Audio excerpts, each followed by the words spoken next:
Hello, everybody. My name is David Mello, Children's Librarian at the Fall River Public Library. And at the Fall River Public Library this summer, it's a summer of stories. And I have some wonderful stories to share with you in this little segment here, and I think you'll enjoy them. My first story is about a greedy little goat. Now, if you know, well, here's a goat right here, for example. If you know anything about goats, goats will eat practically anything. And what are you eating? What is that you've got? Give me that.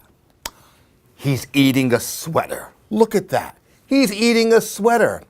And as I say, goats will eat almost anything, as we'll see in this story, The Greedy Goat. Here, take this. You might as well finish it. And you can listen to the story while you're down there as well. The Greedy Goat.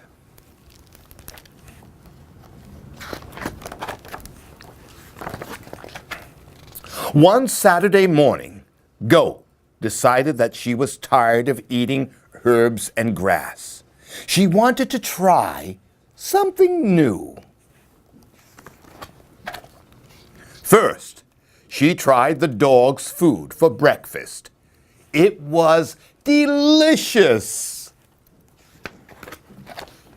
especially when she washed it down with the cat's milk. Then, Goat ate the pig's potato peelings for lunch. Followed by the farmer's wife's plant, topped with the farmer's daughter's shoes.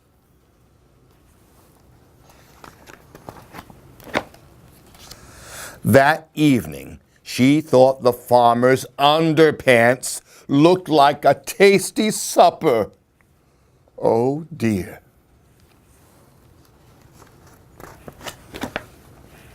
Soon, Goat didn't feel well. She turned red. She turned blue. She turned yellow and green. She went off to lie down. Meanwhile, her greediness had been noticed. Where is my food? Where is my milk? Where are my potato peelings? Where is my plant? Where is my other shoe? And where are my underpants? Where is Goat? Goat wasn't well at all. She was sick all day Sunday. She doesn't look well at all, not a bit. On Monday, her eyes stopped rolling. On Tuesday, her tummy stopped rumbling. On Wednesday, she stopped hiccuping. On Thursday, she let out a huge burp. And by Friday, she looked almost white again. By Saturday, Goat was pretty much herself. The dog got more food, and the cat got fresh milk. The pig got more potato peelings, and farmer's wife planted a new plant. The farmer's daughter needed new shoes, and the farmer never found his underpants. But at least Goat was well again. Until she snacked on the farmer's boots. And that is the end of the greedy goat. I guess goats can never get enough to eat. My next book is a really fun book, as well as being a most unusual book. If you visit the library, you've got to take it out. It's great for lap sharing or even sharing with a small group. It is called Don't Push the Button, and it is by Bill Cotter. Hi, my name is Larry. Welcome to my book. There's only one rule. Don't push the button. Ooh, you think we should listen to, or should we? No, we shouldn't push the button. Larry's telling us not to do it. We'll just turn the page. Seriously, don't even think about it. Wow, he really doesn't want us to push that button, does he? I think we better listen to him and not push it. It does look pretty nice, though. Maybe you should give the button one little push. Should we push it? He says it's all right to do it. Let's just give it one push. We'll see what happens. There. Let's see what happened. Ah! Now I'm yellow! Push it again! Oh, I know we shouldn't have pushed it, but he said to push it again.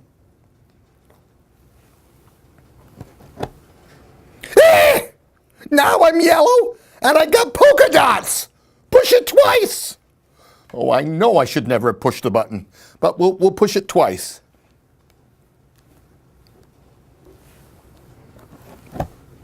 Ah! Now there are two of me. Push it a bunch of times. Oh, this is getting worse and worse, but he says to push it a bunch of times. Let's see. Oh, I'm afraid to turn the page, but here we go. Uh-oh! There's loads of Larrys now, and they're all different colors. Oh, this is out of control. Shake the book to get rid of all the extra Larrys. Okay, well, let's shake the book. We'll see what happens. Okay, let's see if that did it. Almost a little more. Let's shake it a little bit more. Hopefully that will get the desired results. Okay, let's see. We'll turn the page again. Okay, there we go. It says here to scratch Larry's tummy to get him back to normal. Okay, he said scratch his tummy. Let's do it. Hopefully this will get him back to normal. Are you ready? Cross your fingers. Hey, that tickles! Okay, much better. Let's not push the button again. Okay, I'm in agreement with Larry here. But that was kind of fun. Maybe just a couple more pushes. Oh, I don't think so. I think we pushed the button plenty of times for now. And that is don't push the button. Now here's one for all you bear lovers out there. It is called But the Bear Came Back by Tammy Sorer.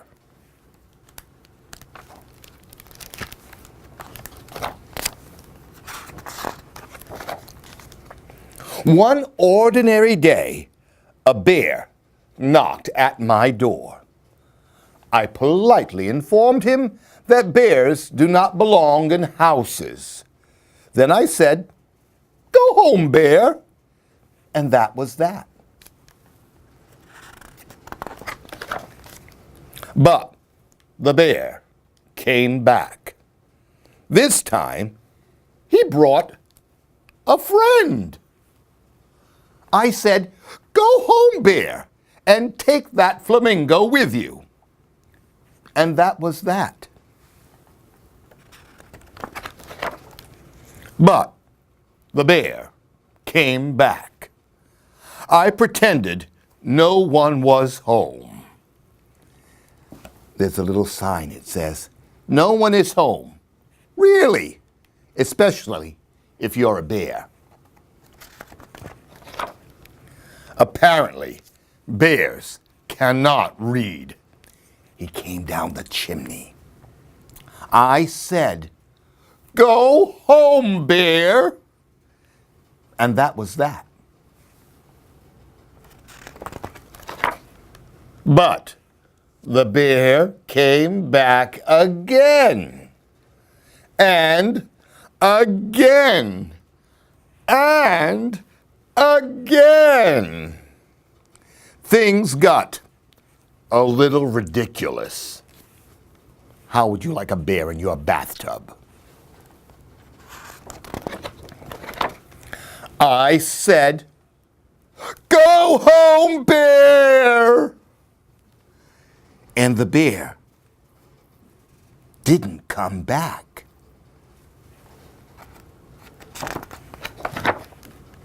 He didn't come back on Monday.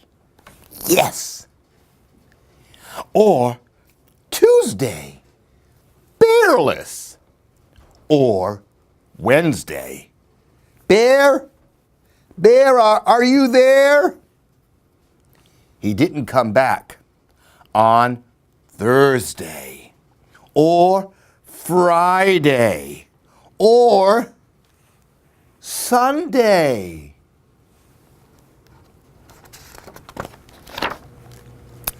There was no bear anywhere. "This is unbearable," I cried. I missed the bear. And that was that.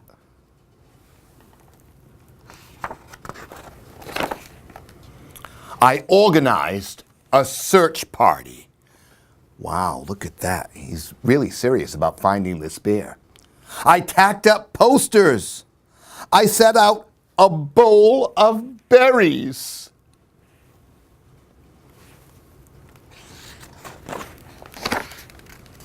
Then I waited and waited and waited. I didn't think he'd ever come back. Then I found my bear. He came back. I said, "Welcome home, bear." Oh yeah, he's happy to see that bear. He's getting a great big bear hug. And that was that.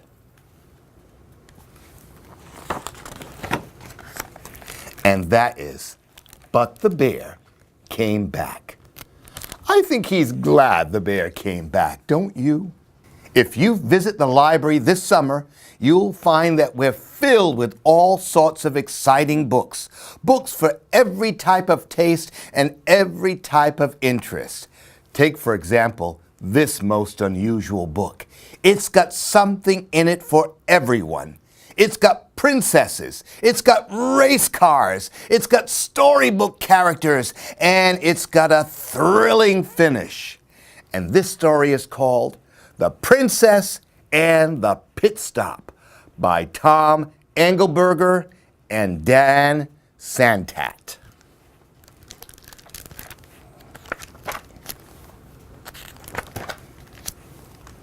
Oh, they're revving up their engines, getting ready for the big race. The Princess and the Pit Stop. Once upon a time, there was a princess who made a pit stop. While the birds and beasts changed her tires, her fairy godmother told her she was in last place. With just one lap left, she might as well give up. Instead, the princess hit the gas. She passed Humpty Dumpty. She passed all the king's horses. She passed all the king's men. And she's zooming around that track. She roared down the straightaway, running the three bears off the road. She flew past the wicked witches from Hansel and Gretel, Sleeping Beauty, and the Wizard of Oz. She spun out Rumpelstiltskin and butted in front of the three billy goats Gruff. She leapt past Flopsy Mopsy and Peter Rabbit. There she goes, there's no stopping her. She drove right over Tom Thumb and under the great big giant. She beat Jack and Jill down the hill and passed little Jack Horner in the corner. She blew the doors off the big bad wolf and smoked the three little pigs. Wow, she's zooming right down that track. She charged past the knight and cut off the dragon. She outraced the tortoise and the hare. She honked at the golden goose, blew a kiss to the ugly duckling, then screeched past 24 blackbirds. She made the 7 dwarfs grumpy and left Snow White in a cloud of dust. They all tried to beat her, but the cobbler got cobbled, and Little Boy Blue blew it. And the gingerbread man admitted, "She can catch me." Little Bo Peep and her sheep tried to stay with her, but the princess lost 'em. There's no stopping this gal. There were just 2 more cars left to beat. The ugly stepsisters. The stepsisters swerved. The stepsisters curved. They bumped. They blocked. But zoom! When they got scared and hit the brakes, the princess just stepped on the gas. And there she goes right over the ravine. She crossed the finish line and won the race. And there's the checkered flag. She spun donuts on the track, grabbed her trophy, posed for pictures, made a commercial, and invited everybody to a big ball at the castle later on. And so the princess lived happily ever after. Come on, Prince! We got a dance contest to win! The end.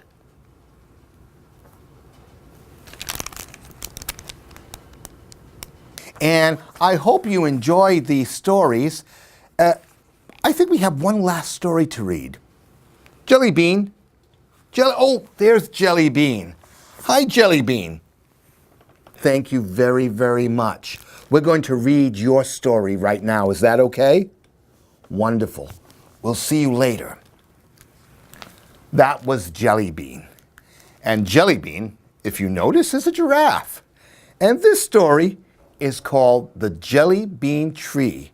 You see, some of the animals think that Jelly Bean is a little bit more than just a giraffe, as you'll find out in this story. The Jelly Bean Tree by Tony Yulee. Jelly Bean has long legs, a long tail, and a very long neck. Jelly Bean's favorite place is with the trees. She especially loves to nap with them. Ooh, she looks very comfortable there. One day, Jelly Bean took a long nap. It looks like a bird made a nap in Jelly Bean's head. And when she woke up, she heard something. "I hope my nest won't fall," chirped Mama Bird. Look at that. Jelly Bean is balancing that nest on her head. Jelly Bean stood very still for the rest of that day and night. The next morning, Jelly Bean's friends came by. "What are you doing?" asked Dog. "I am a tree," said Jelly Bean. "See my nest?" "Oh," said Dog. "That's nice. How long will you be a tree?" "I don't know," said Jelly Bean. "I have never been a tree before." As the days passed, Jelly Bean's friends brought her snacks. Oh, what nice friends. And picked her some flowers. They played, but not too hard. "How much longer will you be a tree?" asked Turtle. Jelly Bean wasn't sure. And then, peep, peep, peep, peep, peep, peep, peep. Can you see what happened here? I think the eggs hatched. Soon, the chicks were hungry, and Mama flew off to find some food. The birds need a different tree now, thought Jelly Bean. But everyone knew there was no tree better than the Jelly Bean tree.